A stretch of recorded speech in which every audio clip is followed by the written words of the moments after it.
Breaking news చూస్తున్నాం. విజయనగరం జిల్లా ప్రజలు ఉలిక్కిపడ్డారు. ఉగ్రవాద ప్రేరేపిత కేసుకు సంబంధించి ఓ యువకుడు అరెస్ట్ అయినట్లు తెలిసి కలవరపడుతున్నారు. నగరానికి చెందిన సిరాజ్ ఉర్ రెహమాన్ తో పాటు హైదరాబాద్ కు చెందిన సమీద్ సయ్యద్ ను పోలీసులు అదుపులోకి తీసుకున్నారు. విజయనగరంలో ఉగ్ర మూలాలు కేసులో సంచలన విషయాలు బయటకు వచ్చాయి. ఈ కేసులో నిందితులు సిరాజ్, సమీర్ రిమాండ్ రిపోర్టులో పోలీసులు కీలక అంశాలు ప్రస్తావించినట్లు సమాచారం.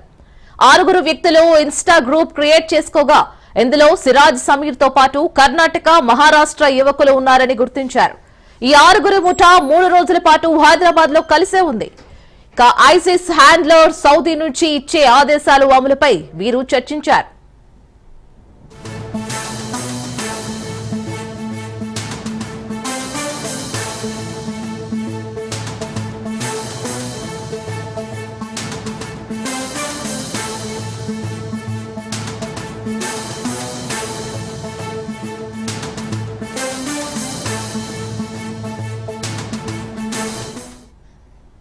బాంబులు తయారు చేయాలని ఇద్దరికి సౌదీ నుంచి ఆదేశాలు రాగా మిగతా 4కి బాంబులు పెట్టే టార్గెట్లు గుర్తించాలని ఆదేశాలు వచ్చాయి.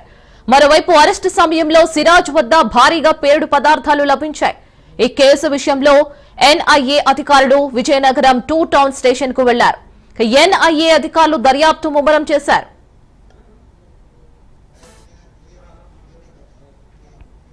దీనికి సంబంధించి మరింత సమాచారం మా ప్రతినిధి సూర్యప్రకాష్ అందిస్తారు. సూర్యప్రకాష్, రీనా, భారతదేశంలో ఉగ్రదారులకైతే చాలా ప్రేరేపితం చేసే విధంగా అయితే పహల్మా ఉగ్రవాద దాడుల నుండి కూడా పూర్తి స్థాయిలో కూడా చాలా ప్రశాంతమైన వాతావరణం నెలకొన్న విజయనగరం జిల్లాలో, అలానే విజయనగరం పట్టణంలోనే ఈ యొక్క ఉగ్రవాదుల సంచలనం తిరగడాన్ని అయితే ఒక సంచలనం అయితే వెలుగులోకి వచ్చింది. ఇప్పుడు ఎన్ఐఏ ఎక్కడికక్కడ ప్రతి చోట కూడా ఉగ్రవాద మూలాలను అయితే తుడిచిపెట్టడానికి భారతదేశ ప్రభుత్వం ఏ విధంగా అయితే చర్యలు తీసుకుంటుందో అందుకు అనుగుణంగా ఎక్కడికక్కడ వీటన్నింటినీ కూడా వెతుకుతున్న కొలది, ఎక్కడికక్కడ మొత్తం అన్ని విధాలుగా కూడా విచారణ చేస్తున్న కొలది ఎక్కడికక్కడ అందరూ కూడా దొరకడం అయితే జరుగుతుంది. అదేవిధంగా విజయనగరంలో ఉగ్రమూలాలు ఉండటంతో అయితే ఒక్కసారిగా ఉత్తరాంధ్ర ప్రాంతం మొత్తం కూడా ఉలిక్కి పడిందని అయితే మనం చెప్పుకోవచ్చు. విజయనగరంలో ఉగ్రమూలాల కేసులు నిందితులు అయితే సిరాజ్, సమీర్ ప్రస్తుతం రిమాండ్ రిపోర్ట్ తీసుకున్న ఆధారంగా అయితే నిన్న వాళ్ళని అందరినీ కూడా కోర్టుకి హాజరుపరిచారు. విజయనగరం జిల్లా కోర్టుకి హాజరుపరిచిన తర్వాత ప్రస్తుతం వాళ్ళని విశాఖపట్నం సెంట్రల్ జైలుకి అప్పగించడానికి అయితే ఈ రోజు తీసుకురావడం అయితే జరిగింది. భారీ బందోబస్తు నడుమ వాళ్ళందరినీ కూడా ఇక్కడ తీసుకురావడానికి అయితే ప్రయత్నం అయితే చేశారు. అదపు వీటి పూర్తి విచారణ చేసిన తర్వాత పోలీసులు కొన్ని కీలక అంశాలను అయితే బయటకు తీసుకురావడం అయితే జరిగింది. దానికి సంబంధించి 6 వ్యక్తులు ఉన్న ఒక గ్రూప్ క్రియేట్ చేసుకోవడం, అంటే 6 పర్సన్స్ వచ్చేసి ఒక ఇన్స్టాగ్రామ్ లో ఒక గ్రూప్ క్రియేట్ చేసుకొని ఈ బాంబుల తయారీ, బాంబుల్ని ఎక్కడెక్కడ పెట్టాలి, ఇలా వాటిని కూడా ఒక టీమ్ సపరేట్ చేసుకున్నారు. ఐటమ్స్ ని ఎక్కడ నుండి తెప్పించుకోవాలి అని చెప్పేసి మొత్తం అంతా కూడా ఆ యొక్క గ్రూప్ లోనే వాళ్ళు ఆర్గనైజ్ చేసుకోవడం. దీనికి మూలం పూర్తిగా అయితే హైదరాబాద్ లో వీళ్ళందరూ కూడా టీమ్ ఫామ్ అవడానికి అయితే వాళ్ళందరూ కూడా సంసిద్ధం అవుతూ రెగ్యులర్ గా వాళ్ళందరూ కూడా వెళ్తూ వస్తున్నారు. ఈ సిరాజ్, సమీర్ తో పాటు కర్ణాటక, మహారాష్ట్రలో కూడా కొంతమంది యువకులు ఉన్నారు. వాళ్ళ పేర్లు అయితే ప్రస్తుతానికైతే పోలీసులు వాళ్ళైతే బయటకు తెలియజేయడం అయితే లేదు. వీళ్ళ 6 కలిసి కర్ణాటక, మహారాష్ట్రలో ఉన్న వాళ్ళతో పాటు సిరాజ్, సమీర్ కలిసి 6 కలిసి హైదరాబాద్ లో ఉంటూ ఇక్కడ ఐఎస్ఐ ఏజెంట్లుగా పనిచేస్తూ పాకిస్తాన్ ఉగ్రవాద సంస్థలకు వాళ్ళు ఒక హ్యాండ్లర్స్ గా అక్కడ వాళ్ళు ఆపరేట్ చేస్తే ఇక్కడ రిమోట్ వాళ్ళ చేతిలో రిమోట్ పెట్టి వీళ్ళు భారతదేశంలో అయితే బాంబులు తయారు చేసి బాంబులు పెట్టి ఎక్కడెక్కడైతే ప్రధానంగా ఎక్కువ మంది ఉంటారో ఆ యొక్క ప్రాంతంలో అయితే బాంబులు పెట్టి ఈ మనుషుల్ని, ప్రజల్ని అయితే ఇబ్బందులు పెట్టడానికి అయితే వాళ్ళందరూ కూడా ముందుకెళ్లే విధంగా అయితే తయారవడానికి అయితే వీళ్ళు సిద్ధమవడం అయితే జరిగింది. అందుకు దానికి భిన్నంగా ఎన్ఐఏ అయితే వీళ్ళ పైన చర్యలు తీసుకొని బాంబ్ బ్లాస్ట్ కుట్ర చేసే వాళ్ళ పైన అయితే చర్యలు తీసుకోవడానికి అయితే ఎన్ఐఏ చేస్తున్నది. అలానే భారత ప్రభుత్వం ఏదైతే తీసుకుందో ఎక్కడికక్కడ ఉగ్రవాద సంస్థల్ని, ఉగ్రవాదుల్ని ఎవరైతే పెంచి పోషిస్తున్నారో వాళ్ళపైన చర్యలు తీసుకోవాలని ఏదైతే ఆదేశాలు జారీ చేస్తుందో అందుకు అనుగుణంగా ఎన్ఐఏ సంస్థలు, అలానే భద్రతా దళాలు, స్థానిక పోలీస్ స్టేషన్లకు సంబంధించి పోలీస్ అధికారులు వీళ్ళందరూ కూడా ఎక్కడికక్కడ వీళ్ళందరినీ కూడా సోదాలు చేస్తున్నారు. ఇళ్లలో సోదాలు చేస్తున్నారు.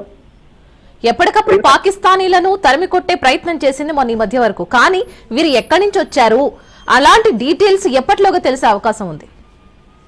దాదాపు ఈ డీటెయిల్స్ అన్ని కూడా ఎన్ఐఏ అయితే చాలా గోప్యంగా ఉంచడం అయితే జరుగుతుంది. వీటిని అయితే బయట పెడితే ఇంకా ఎంతో మంది అయితే అప్రమత్తం అయితే అవకాశం ఉంటుందనే విషయం వల్ల అయితే ఎన్ఐఏ అయితే ప్రస్తుతానికి అయితే వాటిని అయితే బయట పెట్టే అవకాశం అయితే లేదు. కానీ విజయనగరం వాసి అయిన విజయనగరంలో ఉంటున్న ధీరజ్ అయితే అసలు ఇక్కడే ఉంటూ అంత దూరంలో ఉన్న వాళ్ళతో ఎలా ఇటువంటి హ్యాండిల్ చేస్తున్నారనే కోణంలో కూడా చూస్తున్నారు. అలానే ఒక మతంకి సంబంధించి ఇది ఏమైనా జరుగుతున్న ఉద్దేశంతో కూడా విచారణ చేసే అవకాశం అయితే ఉంటుంది. ప్రస్తుతం విజయనగరం 2 టౌన్ పోలీస్ స్టేషన్ పరిధిలో అయితే దీనికి సంబంధించి విచారణ అయితే కొనసాగుతుంది. విచారణ అనంతరం మరలా వీళ్ళని విశాఖపట్నం సెంట్రల్ జైలుకి అయితే తీసుకొచ్చే అవకాశం అయితే ఉంటుంది. ఇది ముందస్తు అలర్ట్ కావడంతో పెను ప్రమాదం అయితే విశాఖ, విజయనగరం, శ్రీకాకుళం ఉత్తరాంధ్ర ప్రాంతంలో ఒక పెను ప్రమాదం అయితే తప్పిందని మనమైతే చెప్పుకోవచ్చు. దాదాపు ఈ ఉత్తరాంధ్ర ప్రాంతంలో అయితే ఇప్పుడు కూడా అల్లర్లకి చాలా దూరంగా ఉంటూ శాంతియుతంగా ఉండడం అయితే జరుగుతుందండి. అటువంటి శాంతియుతంగా ఉన్న ప్రాంతంలో అల్లర్లు సృష్టించడానికి ముఖ్యంగా విశాఖ నగరంలో అత్యధికంగా పర్యాటకులు వస్తుంటారు. భోగాపురం ఎయిర్పోర్ట్ ని సందర్శించడానికి రెగ్యులర్ గా ఈ మధ్య భారతదేశం కి సంబంధించిన కేంద్ర మంత్రులు కావచ్చు, అలానే స్థానికంగా చాలా మంది డెవలపర్స్ కి సంబంధించి వీళ్ళందరూ కూడా భోగాపురం వస్తున్నారు. భోగాపురం దాదాపు విజయనగరంకి 16 కిలోమీటర్లు 18 కిలోమీటర్ల దూరం ఉండటంతో ఆ ప్రాంతానికి వచ్చేటప్పుడు వాళ్ళని ఏమైనా టార్గెట్ చేశారు. ఇలా అన్ని కోణాల్లో కూడా విజయనగరం పోలీసులతో పాటు ఎన్ఐఏ సిబ్బంది కూడా ఇప్పుడు విజయనగరం చేరుకోవడంతో ఎన్ఐఏ అధికారులు కూడా వీళ్ళని అన్ని కోణాల్లో కూడా విచారణ చేయడం అయితే జరుగుతుంది. ఇదంతా ఒక ఎత్తు అయితే ఇదే కోణంలో కూడా హనీ ట్రాప్ కు సంబంధించిన వ్యక్తులు కూడా వీళ్ళతో కలిసి ఉన్నారనే బయట కొంతమంది ఇక్కడ అనుకోవడం అయితే జరుగుతుంది. కానీ అది ఎంతవరకు నిజమనేది అయితే ప్రస్తుతానికి అయితే మన వరకు రాలేదు. కానీ ముఖ్యంగా పాకిస్తాన్ కి సంబంధించి ఉగ్రవాద సంస్థలకు సంబంధించి వీళ్ళందరూ కూడా ధీరజ్, సమీర్, కర్ణాటక, మహారాష్ట్రలో ఉన్న యువకులు వీళ్ళందరూ కలిసి ఒక గ్రూప్ క్రియేట్ చేసుకొని బాంబులు తయారు చేసి వాటికి సంబంధించి ఎక్కడికక్కడ బాంబులు పెట్టాలనే టార్గెట్లు కూడా ఏర్పాటు చేసుకున్నారు. ట్రయల్స్ గా కూడా రంపచోడవరం ఖాళీ ప్రాంతంలో ఈ యొక్క బాంబు ట్రయల్స్ కూడా వేయడం అయితే జరిగిందని అయితే మనకు తెలుస్తుంది రీనా. రైట్, మరి బాంబు పేలుళ్లు అండ్ ఈ టార్గెట్ ఇటు హైదరాబాద్ నుంచి ఇటు విశాఖపట్నం ప్రతి దానిలో కూడా ఈ టార్గెట్స్ అనేవి వీళ్ళు లోపల ఉన్నా సరే ఈ టార్గెట్స్ ని ఫినిష్ చేసే ఇదితోటి ఉగ్రవాదులు ఎప్పుడూ రెడీగా ఉంటారు. సో దాన్ని అరికట్టడానికి ఎటువంటి చర్యలు తీసుకోబోతున్నారు? ఇది ముఖ్యంగా చెప్పొచ్చు, ఇది త్రివిధ దళాలు ఏదైతే మనకి పాకిస్తాన్ పైన యుద్ధం చేయడానికి అయితే దాదాపు వాళ్ళందరూ కూడా పహల్గామా ఉగ్రదాడి తర్వాత ఒక యుద్ధాన్ని అయితే చేయడం అయితే జరిగింది. శాంతి ఒప్పందాలు జరుపుకున్న తర్వాత ప్రస్తుతం శాంతి చర్చలతో కాల్పుల విరమణ కూడా తీసుకోవడం జరిగింది. అయినా సరే ఇక్కడ ఉగ్రవాద సంస్థలు అయితే ఇక్కడ స్లీపర్ సెల్స్ పెట్టుకొని అవతల హైదరాబాద్ లో కావచ్చు, ఇప్పుడు ప్రస్తుతం విజయనగరం పరిసర ప్రాంతాల్లో కావచ్చు, అలానే ముంబై ప్రాంతంలో కావచ్చు, ఈ మొత్తం ఎక్కడెక్కడైతే ప్రధానమైన కేంద్రాలు, పట్టణాలు, నగరాలు ఏవైతే ఉన్నాయో ఆ ప్రాంతంలో వీళ్ళ స్లీపర్ సెల్స్ అనేది చాలా మందిని ఏర్పాటు చేసుకున్నారు. ఎందుకంటే వాళ్ళల్లో ఉత్తేజాన్ని పెంచి ఒక మతానికి సంబంధించి వాళ్ళని ఉత్తేజం చేస్తూ పాకిస్తాన్ ఈ కుట్ర చర్యలు అయితే తీసుకుంటుంది. దీనిపైన కఠిన చర్యలు తీసుకోవడానికి అయితే భారతదేశ ప్రభుత్వం అయితే ముందుకు వస్తుంది. ఎన్ఐఏ అధికారులు దీని మీద పూర్తి దర్యాప్తు చేస్తూ ఈ మూలాలు ఎక్కడున్నాయి వాటన్నింటిని తెంచడానికి అయితే ముందుకెళ్లే ప్రయత్నం అయితే చేస్తున్నారు. Right Suryaprakash, thank you for the updates.